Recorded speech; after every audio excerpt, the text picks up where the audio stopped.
এবং দেখা যেত যে তারিক সিদ্দিকী সরাসরি র্যাবের একটা ইউনিটের প্রধানের সাথে সরাসরি কথা বলছেন। উনি যদি জানতে চেয়েছেন তখন বলছেন না, এটা প্রাইম মিনিস্টারের পক্ষ থেকে নির্দেশ। একজন আইজিপি অথবা একজন র্যাবের প্রধান হিসাবে তিনি যখন ভেতরের সমস্ত স্ট্রাকচারটার বর্ণনা দিচ্ছেন, সেটা কিন্তু গোটা দুনিয়ার যে কোনো আদালতে যান এটা অকাট্য সাক্ষ্য প্রমাণ হিসাবে বিবেচিত হবে। সুতরাং সেই কাজটা হয়েছে আব্দুল আল মামুনের এই রাজসাক্ষী হওয়ার মাধ্যমে, অ্যাপ্রুভার হওয়ার মাধ্যমে। উনি যেটা বলেছেন যে আরমান এখানে বন্দী ছিল, আরমান আবার নিজে এসে বলছে ইয়াস আমি এখানে ছিলাম। আবার আরেকজন অফিসার এসে বলছে হ্যাঁ এখানে আরমান ছিল, বা এইভাবে তাকে আমরা বের করেছি, এইভাবে তাকে অমুক জায়গায় নিয়ে ছেড়ে দেওয়া হয়েছে। আব্দুল আল মামুন হয়তো বাইরের কথাটা বলেছেন, ভেতরের আবার এই প্রত্যেকটা তথ্য আবার কিন্তু যখন আইজিপি বলছেন হ্যাঁ এই নির্দেশ তো আমাকে সরাসরি দেওয়া হয়েছিল, তো তখন কি হচ্ছে যে কল রেকর্ডে আমরা সরাসরি হাসিনার কথোপকথনটা পাচ্ছি, আইজিপি বলছেন যে হ্যাঁ এটা আমাকে বলা হয়েছিল। আন্তর্জাতিক অপরাধ ট্রাইব্যুনাল শেখ হাসিনার যে বিচার হচ্ছে, এই বিচারের অন্যতম সাক্ষী হচ্ছেন আব্দুল্লাহ আল মামুন। ওনাকে রাজসাক্ষী করা হয়েছে এখন, মানে উনি এটাকে রাজসাক্ষী বলে নাকি? যিনি এটা আমাদের আইনে বলে অ্যাপ্রুভার, প্রচলিত ভাষায় এটাকে রাজসাক্ষী বলে। এটার ক্রেডিবিলিটি নিয়ে এত প্রশ্ন হচ্ছে, অনেকে মনে করছে যে আপনারা চাপ দিয়ে ওনাকে প্রলোভন দিয়ে রাজসাক্ষী বানিয়েছেন। আমাদের প্রলোভন দেওয়ার বা চাপ দেওয়ার কোনো সুযোগও নেই, এবং সেই চাপ আমরা দেইও নেই, কারণ আমাদের কোনো প্রয়োজন নেই। এই মামলার যে তথ্য প্রমাণগুলো এমনভাবে এসেছে যে তাকে চাপ দেওয়ার প্রয়োজন হয়নি। তিনি নিজেই জানতেন যে তিনি তাকে চাপ দেওয়ার প্রয়োজন নেই, তথ্যগুলো সব আছে, কিন্তু তিনি তখন তার যে কোনো কারণেই হোক, তার নিজের বাঁচার জন্য হোক, বিবেকের তাড়নায় হোক, তিনি অপরাধের বিস্তারিত বিবরণ দিয়েছেন। এখানে দুটো বিষয় আছে। একটা হচ্ছে যে আব্দুল আল মামুন সাহেব জুলাই আগস্টের যে ঘটনা আইজিপি হিসাবে তিনি যেটা করেছেন সেটার হয়তো অনেক প্রমাণ আছে, কিন্তু এর আগে তিনি কিন্তু বিভিন্ন পর্যায়ে অনেক দায়িত্ব পালন করেছেন। র্যাপিড অ্যাকশন ব্যাটালিয়নের প্রধান ছিলেন তিনি, এবং র্যাব তখন গুমের এই ঘটনাগুলোর জন্য দায়ী। সুতরাং র্যাবের প্রধান হিসাবে গুমের ঘটনাগুলো কিভাবে ঘটেছে সেটা কিন্তু এই ইনফরমেশনগুলো কালেক্ট করাটা খুব জটিল ব্যাপার। সেখানে বাহিনীর প্রধান হিসাবে উনি যখন সাক্ষী দিচ্ছেন যে গুমগুলো এভাবে হয়েছে, এইভাবে প্রাইম মিনিস্টার অর্ডার দিয়েছেন, এইভাবে তারিক সিদ্দিকী এটাকে অর্ডার দিয়েছেন, এটা অমুক অমুক অফিসার এটা বাস্তবায়ন করেছে, এইখানে বন্দিশালা ছিল, ওইখানে বন্দিশালা ছিল, এবং তাদের কিলিংগুলো কিভাবে হয়েছে, এবং বিশেষ করে যে সমস্ত আলোচিত বন্দিরা ব্যারিস্টার আরমান, তারপরে টিএফআই সেল যেটা র্যাপিড অ্যাকশন ব্যাটালিয়নের বন্দিশালা ছিল, সেখানে যারা ছিল তারা কে কোথায় কিভাবে ছিল, এই সব ভেতরের তথ্য যেগুলো সাধারণভাবে কারো পক্ষে জানা সম্ভব নয়, সেই বিষয়গুলো কিন্তু তিনি সেগুলো উদ্ঘাটন করেছেন। যে কারণেই আদালত কিন্তু তাকে অ্যাপ্রুভার হওয়ার জন্য কন্ডিশনালি অ্যালাউ করেছেন, এবং তিনি যে জবানবন্দি আদালতে দিয়েছেন সেই জবানবন্দিটা অসম্ভব মূল্যবান। যে তথ্যগুলো সাধারণভাবে বের করা সম্ভব ছিল না, সেই তথ্যগুলোর ব্যাপারে দুই একটা ঘটনা বলতে পারেন যে কি বলেছেন তিনি, যদি আপনার অসুবিধা না হয়। যেমন উনি বলেছেন ব্যারিস্টার আরমানকে যে ওখানে আটকে রাখা হয়েছিল সেটা তারিক সিদ্দিকী তাকে বলেছেন, তার আগের যিনি র্যাবের প্রধান ছিলেন তিনি বলেছেন, প্রধানমন্ত্রীকে এটা বলা হয়েছে, প্রধানমন্ত্রী বলছে পরে আমি দেখবো, ছাড়া যাবে না এখন। তারপরে কখনো কখনো যখন বিভিন্ন নির্দেশগুলো প্রাইম মিনিস্টার কিভাবে নির্দেশটা দিতেন, তারিক সিদ্দিকী সেভাবে কি কনভে করতে বলতেন। যেমন একটি ঘটনা বলুন, কিভাবে নির্দেশ দিতেন।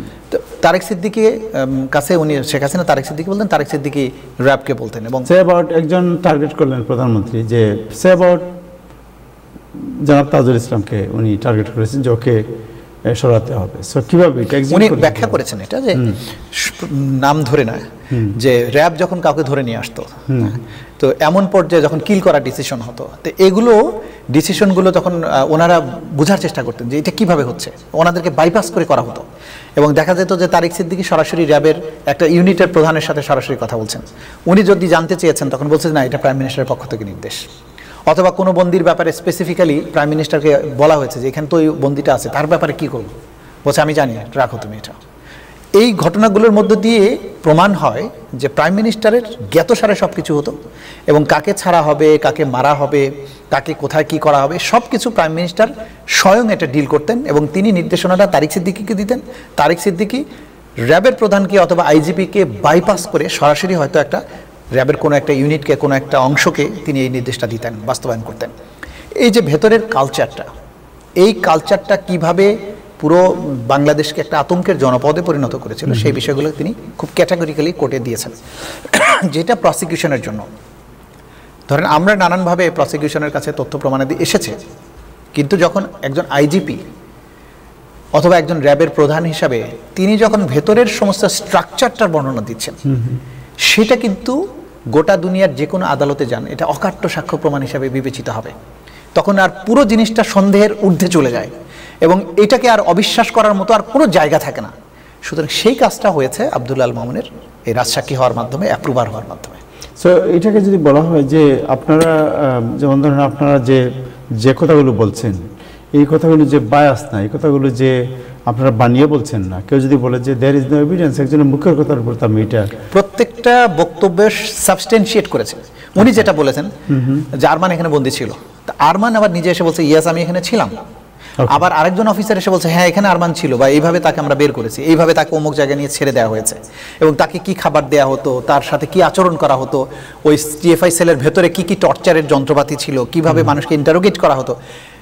আব্দুল আল মামুন হয়তো বাইরের কথাটা বলেছেন, ভেতরের আবার এই প্রত্যেকটা তথ্য আবার সরাসরি প্রত্যক্ষদর্শী বা যারা ঘটনার সাথে ইনভলভড তারা ক্যাটাগরিক্যালি এটা আবার বর্ণনা দিয়ে এটাকে এস্টাবলিশ করেছে। এটা কি আপনার আন্তর্জাতিক অপরাধ ট্রাইব্যুনালে এটা প্রডিউস করা হবে? তাদের অলরেডি প্রডিউস করা হয়েছে, যে অংশটুকু হাসিনার সাথে রিলেটেড সেখানে আমরা প্রডিউস করেছি। যেমন হাসিনার সাথে রিলেটেড যেটা ছিল, যে হাসিনা সরাসরি নির্দেশ দিয়েছেন লেথাল ওয়েপন ব্যবহার করে, হেলিকপ্টার ব্যবহার করে আন্দোলনকারীদের ফিনিশ করার জন্য। এটা কল রেকর্ড আমরা পেয়েছিলাম। এখন কেউ যদি প্রশ্ন করে যে এই কল রেকর্ড বিশ্বাস করব কি করব না, যদিও সেটা ফরেনজিক টেস্টের মাধ্যমে অন্যান্য যত পদ্ধতি আছে সেটার মাধ্যমে আমরা প্রমাণ করার চেষ্টা করেছি, কিন্তু যখন আইজিপি বলছেন হ্যাঁ এই নির্দেশ তো আমাকে সরাসরি দেওয়া হয়েছিল, তো তখন কি হচ্ছে যে কল রেকর্ডে আমরা সরাসরি হাসিনার কথোপকথনটা পাচ্ছি, আইজিপি বলছেন যে হ্যাঁ এটা আমাকে বলা হয়েছিল, এবং পরবর্তী সময় যখন ঢাকা বিশ্ববিদ্যালয়ের ভিসি মাকসুদ কামাল, তার সাথে টেলিফোন কনভারসেশন আছে, মাকসুদ কামাল এসে বলছে হ্যাঁ এটা আমার সাথে কথা হয়েছে। হারুনের সাথে কি কথা হয়েছে, তখন একটা পার্টি এসে যখন বলছে যে হ্যাঁ এই নির্দেশটা আমাকে দেওয়া হয়েছিল, এবং আইজিপি হিসাবে উনি সব কিছু জানতেন, উনি কিভাবে হাসিনার কাছ থেকে নির্দেশটা আসলো, সেই নির্দেশটা আরেকজন অফিসার কিভাবে শুনে গিয়ে পুলিশের যে কমান্ড সেন্টার আছে সেখান থেকে ওয়্যারলেসে সারা দেশে ছড়িয়ে দেওয়া হলো, এই যে ভেতরের তথ্যটা সেটা হয়তো আমরা সবসময় পাই না, কিন্তু যখন রাজসাক্ষী সেগুলো বলছেন তখন তার অথরিটি আছে সেটা জানার কথা, সুতরাং এটা বায়াস হওয়ার কোনো সুযোগ নেই। সো আপনি যেটা বলছেন যে এখন তো আপনি জানেন যে আর্টিফিশিয়াল ইন্টেলিজেন্সের মাধ্যমে অনেক কিছু বানানো যায়, রাইট? সো আপনারা কিভাবে ডিটারমিন হয়েছেন যে এটা this is the conversation of Sheikh Hasina? যদিও উনি আমি জানি না, হয়তো অনেক পলাতক আছে, সে আবার আসাদুজ্জামান খানের সাথে উনি যে কথা বলছেন, এই কথা আসাদুজ্জামান খান তো এখানে নাই যে আপনি যে এটাকে যে জাস্টিফাই করবেন যে ইয়াস উনি সাক্ষী দিয়েছেন, উনি বলেছেন। ওকে, প্রথম কথা হচ্ছে প্রযুক্তি আছে যে কোন ভয়েসটা এআই দিয়ে বানানো, আর্টিফিশিয়াল ইন্টেলিজেন্স দিয়ে বানানো আর কোনটা অরিজিনাল, সেটা পরীক্ষা করার জন্য সিআইডির ফরেনসিক ল্যাবরেটরি আছে, এবং গোটা দুনিয়াব্যাপী এই ফরেনসিক ল্যাবরেটরি আছে। সেখান থেকে পরীক্ষা করে তারা সার্টিফিকেট দিয়েছেন যে ভয়েসের ফ্রিকোয়েন্সি অনুযায়ী যে এইটা জেনুইন কিনা সেটা বোঝা যায়, তাদের একটা সার্টেন ইয়ার্ড স্ট্রিক আছে। এর বাইরে ইন্টারন্যাশনালি ধরেন Al Jazeera, BBC, Sky News, তাদের কাছেও কিন্তু এই ভয়েস রেকর্ডগুলো যায়, এবং তারা ইন্টারন্যাশনালি যে প্রযুক্তিগুলো ব্যবহৃত হয় এইসব ভয়েসকে আইডেন্টিফাই করার জন্য, তারা কিন্তু ইন্ডিপেন্ডেন্টলি সেই ভয়েসগুলো আবার পরীক্ষা নিরীক্ষা করে বলেছে হ্যাঁ এটা অরিজিনাল ভয়েস, এটা কোনো এআই দিয়ে বানানো না। আচ্ছা, এর বাইরে হচ্ছে যারা কথোপকথন করেছেন তারা নিজেরা বলেছেন যে এটা আমার ভয়েস, যেমন মাকসুদ কামাল, তাহলে এটা আরেকটা পর্ব।